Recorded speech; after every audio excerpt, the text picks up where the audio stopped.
Quand nous pensons au crime et à la punition à l'époque médiévale, nous pensons souvent à un système chaotique de jugement et à des punitions brutales qui semblent disproportionnées par rapport à la gravité du crime. En Europe médiévale, la loi et l'ordre étaient sévères. On supposait que les gens ne se comporteraient bien que s'ils craignaient la peine encourue pour avoir enfreint la loi. Il y avait une potence à la périphérie de la plupart des villes en Royaume-Uni. Ici, les criminels seraient pendus, leur corps laissé à pourrir longtemps, comme une mise en garde face à la violation de la loi. Cependant, cela n'était évidemment pas le grand dissuasif que l'établissement espérait que ce serait. En une seule année, la ville du nord de Lincoln a eu 114 meurtres, 89 vols avec violence et 65 blessures. Considérant que Lincoln n'avait qu'une population de seulement 7000 personnes en 1202, ces chiffres semblent assez élevés. Et lorsque vous considérez également que seules 2 personnes ont été exécutées pour ces crimes, il semblerait que beaucoup de médiévaux s'en sortaient avec leurs infractions. Retournons dans le temps et examinons la vie d'un criminel au Moyen Âge. Bienvenue à la folie médiévale.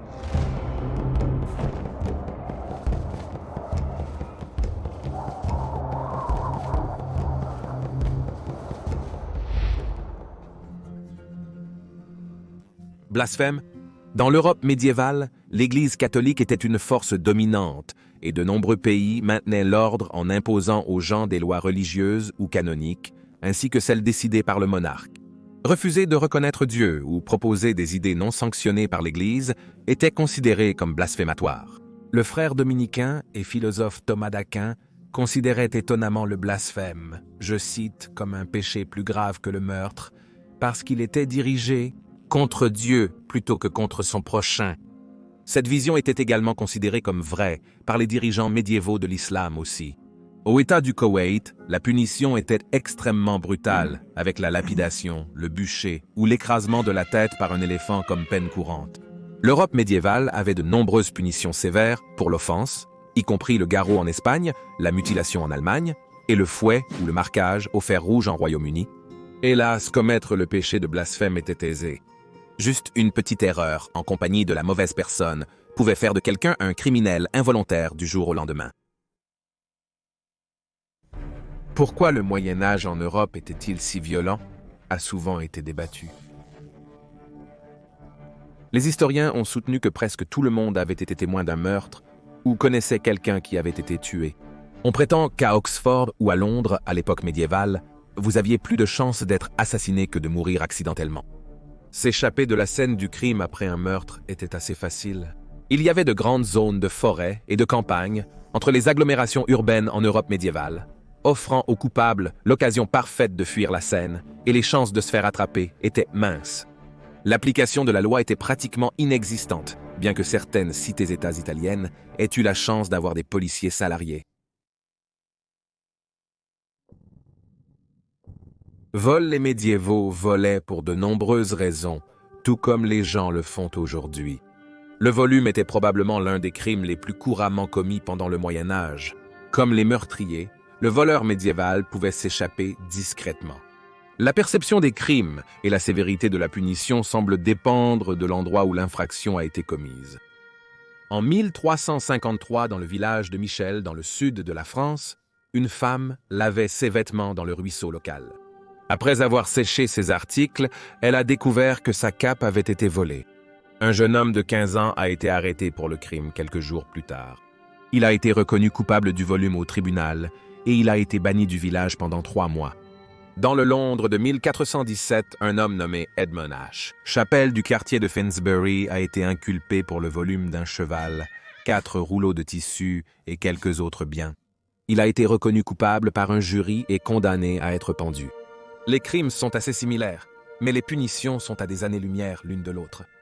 Il semblerait qu'il y ait d'énormes variations dans les peines qui étaient appropriées en fonction de l'emplacement. En 1321, la famille Warrant se faisait remarquer dans le village rural de Saül, dans le Norfolk, en Royaume-Uni. Tout d'abord, 3 des frères et sœurs, les sœurs Marguerite et Mathilde, ainsi que leur frère Richard, ont été accusés de volume de biens. Ils ont réussi à échapper à la punition avec une autre sœur qui a été accusée de volume plus tard la même année. Cependant, un 5e membre de la famille nommé Jean a été reconnu coupable de volume de vêtements et d'autres biens d'une valeur de 8 shillings chez un voisin. À une époque où le travailleur moyen gagnait 3 pennies par jour, 8 shillings valaient, en moyenne, un mois de salaire. Il semblerait que les mandats tiraient un revenu considérable de leurs activités illégales. Malheureusement, voler quoi que ce soit valant plus de 12 pence était considéré comme un crime grave et Jean a été pendu. Non découragés par le sort de leurs parents, les mandats ont de nouveau eu des ennuis avec la loi en 1325. Cette fois, les 4 frères et sœurs étaient derrière les barreaux en attente de leur procès pour le volume de tissu d'une valeur de 60 shillings, et le geôlier a reçu l'ordre spécifique de leur infliger le fort et dur ou traitement fort et dur, ce qui signifiait probablement une forme de torture. Collaborant à nouveau, ils ont évité la condamnation face à un jury. L'année suivante, ils recommençaient. En février, la famille a été inculpée pour le volume de 32 tissus et en août, les 2 sœurs ont été accusées de voler une autre valeur de 40 shillings. Ils ont tous été acquittés à 2 reprises. Il n'y a aucun moyen de savoir combien d'autres crimes la famille a commis ou comment ils ont continué à s'en sortir lorsqu'ils étaient traduits devant un tribunal. Nous ne pouvons que supposer qu'ils ont soit abandonné leur vie de crime, soit n'ont jamais été repris, car ils ont disparu dans les brumes de l'obscurité médiévale. Il est surprenant que la famille n'ait jamais été réellement condamnée pour aucun crime, surtout lorsque nous considérons que la culpabilité d'un suspect en procès, au Moyen Âge, dépendait généralement de la réputation et du caractère du prisonnier, plutôt que des preuves. Les procès étaient des affaires très rapides, sans les longs interrogatoires de témoins et les délibérations prolongées que nous voyons aujourd'hui.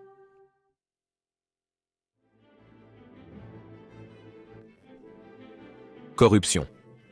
En 1249, certains marchands de la province belge du Brabant se sont plaints au roi Henri III qu'ils avaient été volés lorsqu'ils faisaient des affaires dans le comté de Hampshire.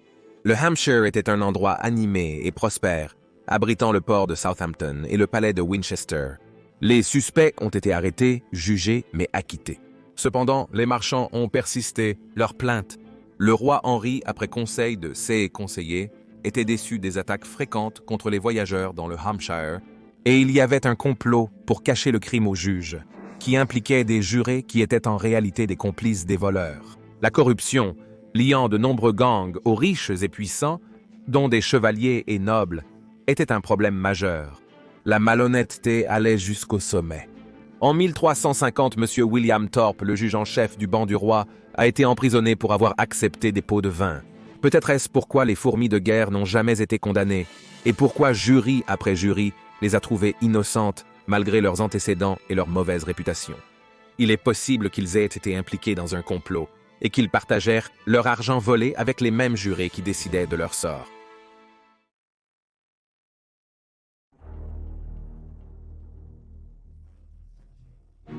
En tant que criminel condamné, si vous arriviez à une église, vous pouviez revendiquer le sanctuaire. Dans l'Europe médiévale, les crimes les plus courants pour lesquels un fugitif chercherait un sanctuaire étaient le volume et le meurtre. Une fois dans une cathédrale ou une église, le hors-la-loi était en sécurité, ses poursuivants étant interdits d'entrer par la loi. Le criminel pouvait même emporter un arc et des flèches ou toute autre arme dans l'église pour attaquer ses poursuivants depuis les fenêtres. Une fois en sécurité, l'idée était de trouver un accord avec la partie lésée et d'accorder un sauf-conduit aux délinquants pour partir. Contrairement à la plupart des églises européennes, où une personne ne pouvait rester en sanctuaire que pendant 40 jours pour les Anglais, il n'y avait pas de limite. En Royaume-Uni, au XIIe siècle, toute personne revendiquant le sanctuaire devait s'exiler définitivement de son pays et ne pouvait revenir que si elle recevait une grâce royale. Le sanctuaire suivi de l'exil était préférable à la prison. La nourriture en prison était mauvaise et rare, et la maladie était répandue. Peu en sont sortis vivants. Il y avait de sévères pénalités pour quiconque enfreignait les lois du sanctuaire. En 1284, Ralph d'Aldgate se promenait avec sa maîtresse, Alice Abeau, lorsqu'un orfèvre nommé Laurent Douquet l'a insultée et l'a traitée de femme déchue. Aïe! Les 2 hommes ont commencé à se battre, et Ralph a été gravement blessé. Craignant de mourir, Lawrence s'est enfui vers l'église de Sainte-Marie-le-Beau, à proximité. Ralph a en fait survécu, mais Lawrence a été retrouvé plus tard pendu à l'intérieur de l'église. Croyant qu'il s'était suicidé par culpabilité, son corps a été découpé, et il a été jeté dans un fossé pour pourrir. Mais un témoin s'est présenté qui se cachait à l'intérieur de l'église, et avait vu Alice et un groupe d'amis de Ralph entrer dans Sainte-Marie et lynché Lawrence, le pendant à l'une des meneaux au-dessus d'une fenêtre. C'était clairement une violation des conditions du sanctuaire, et les auteurs ont été punis en conséquence. Alice a été brûlée sur le bûcher, qui était la méthode habituelle d'exécution pour une meurtrière, et ses 15 co-conspirateurs masculins ont été pendus. Le suicide. Le corps du pauvre Lawrence a été traité avec un tel mépris parce que l'acte de suicide était également considéré comme un crime. Dès le VIe siècle, l'Église catholique le considérait comme une forme de meurtre et refusait à une victime de suicide son rite funéraire formel. Au XIIe siècle, ce soi-disant automeurtre était considéré comme un crime en droit civil ainsi qu'en droit religieux en Europe, car il privait un seigneur féodal de l'un de ses biens. Les biens et les possessions de la victime étaient confisqués au profit du trésor du roi au lieu d'être donnés à la famille du suicidé. En France, au début du XVe siècle, la loi prévoyait que la maison d'une victime de suicide soit démolie, ses champs brûlés et ses bois abattus. Comme si ce n'était pas assez, le corps d'une victime de suicide, perçu comme un simple criminel, était souvent torturé. Certains seraient pendus ou traînés dans les rues par un cheval, et d'autres brûlés comme avertissement de l'atrocité absolue du suicide. En Royaume-Uni, un suicidé était enterré à la croisée des chemins avec un pieu dans le cœur pour clouer le cadavre au sol. Bizarrement, on pensait que cela empêcherait l'esprit de revenir et de causer davantage de chaos. Si l'empalement ne parvenait pas à retenir l'âme, alors elle se perdrait, espérons-le, à la croisée des chemins et choisirait la mauvaise route, allant ainsi tourmenter un autre village ou une autre ville.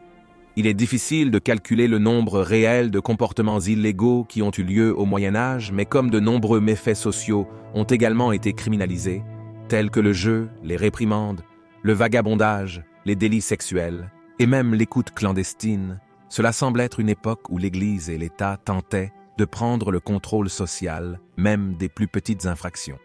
Merci d'avoir regardé cet épisode de Folie médiévale. Si vous venez de commettre un crime, veuillez vous rendre au poste de police local et ne vous rendez pas à votre église locale. Cependant, veuillez vous abonner à la chaîne avant de le faire. Santé!